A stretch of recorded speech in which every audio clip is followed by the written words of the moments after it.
Greetings, dear subscribers and casual listeners of my channel. Have you ever thought about who Harry Potter's father really was? What if I told you he wasn't the perfect hero many imagine him to be? In today's video, you will find out the shocking truth about James Potter. For Harry, his parents were always a shining ideal, almost like angels in human form. And it makes sense. A boy who lost his family as a baby would naturally idealize them, especially growing up in a home where he was unloved and mistreated by the Dursleys. But what happens if we step away from childhood admiration and look at James Potter objectively? His mother, Lily, was kind-hearted and selfless, but James, he was far from a saint. Why do I say this? Let me prove it to you. James Potter was born into a wealthy, respected wizarding family. Unlike the Malfoys or the Blacks, the Potters weren't obsessed with blood purity, but they still valued their lineage. James, however, broke tradition by marrying Lily, a Muggle-born witch, something his ancestors never did.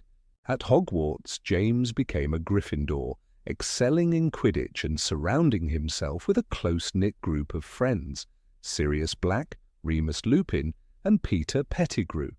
He was popular, talented, and full of confidence. He passed his exams effortlessly, relying more on natural ability than hard work.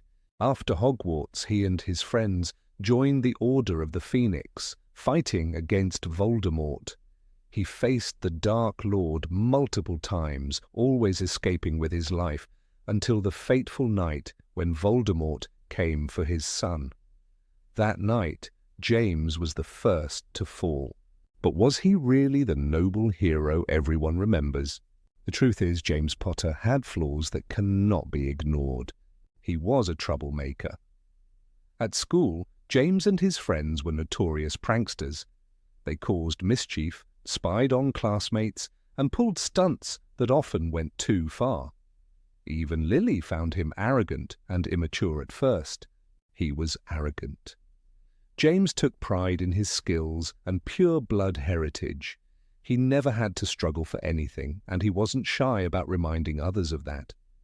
He even mocked Vernon Dursley, Lily's sister's husband, for his Muggle interests. He bullied Severus Snape, and here's the biggest stain on his legacy: the relentless bullying of Severus. James humiliated him in front of the entire school, knowing full well that Severus was deeply in love with Lily.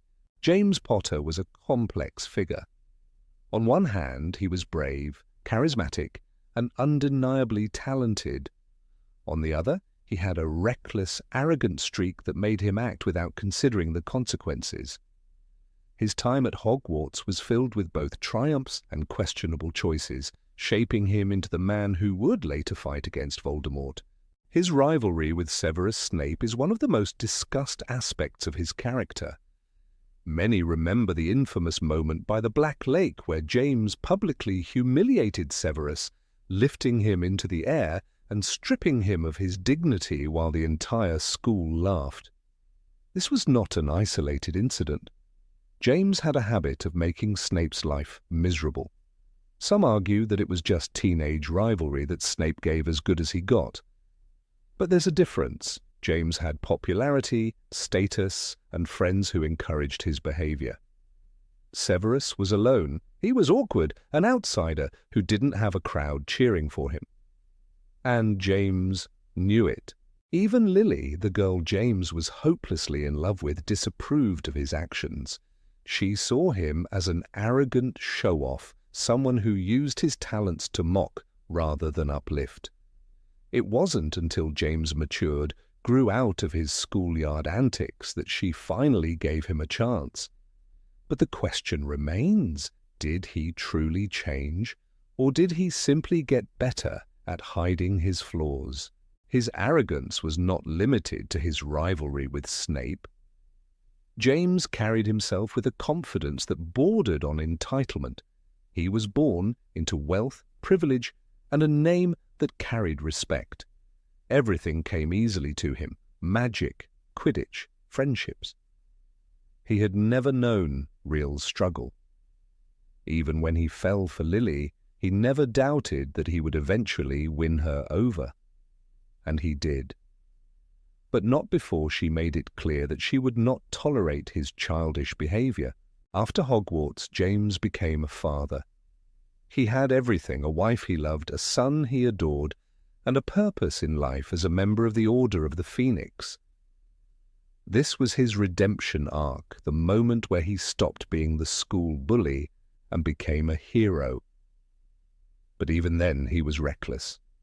When Voldemort began hunting them, Dumbledore warned them to go into hiding. James agreed, but he made a critical mistake. He trusted the wrong person. Instead of making Sirius Black the secret keeper for their hiding place, he chose Peter Pettigrew. He thought he was protecting Sirius by not making him a target. He underestimated the power of fear. He didn't realize that Peter was weak, that he would betray them. On the night Voldemort came to Godric's Hollow, James did not have his wand in hand. He never expected Peter to turn against them. He never imagined that he would be defenseless when the Dark Lord entered his home. He was brave to the end, trying to hold Voldemort off so Lily and Harry could escape. But bravery alone was not enough. And so James Potter died. The man who had once been the king of Hogwarts, who had lived a life of confidence and ease, was gone in an instant. He did not get the chance to grow old to make up for the mistakes of his youth. He did not see his son grow up. He did not live to see the full consequences of his choices. His legacy is complicated. Some remember him as a hero, the man who defied Voldemort 3 times and gave his life for his family. Others see him as a flawed individual, someone who was privileged and arrogant, who bullied those weaker than him, who made mistakes that cost him everything. What if James had survived? Would he have been a good father? Would he have told Harry the full truth about his past, about the things he had done? Would he have tried to make amends for the cruelty he showed to Snape, or would he have brushed it off as harmless fun? Harry grew up believing that his father was a great man, someone to admire and look up to. He learned the truth in pieces, discovering through memories and stories that James was not perfect. But in the end, does perfection matter? James was many things: brave, reckless, charismatic, flawed. He was human. And perhaps that is why his story is so compelling. Because in him we see the reality of growing up, of making mistakes, of learning too late that actions have consequences. So the question remains, who was James Potter really? A hero, a bully, a man who changed, or a man who never had the chance to? I'll leave that for you to decide.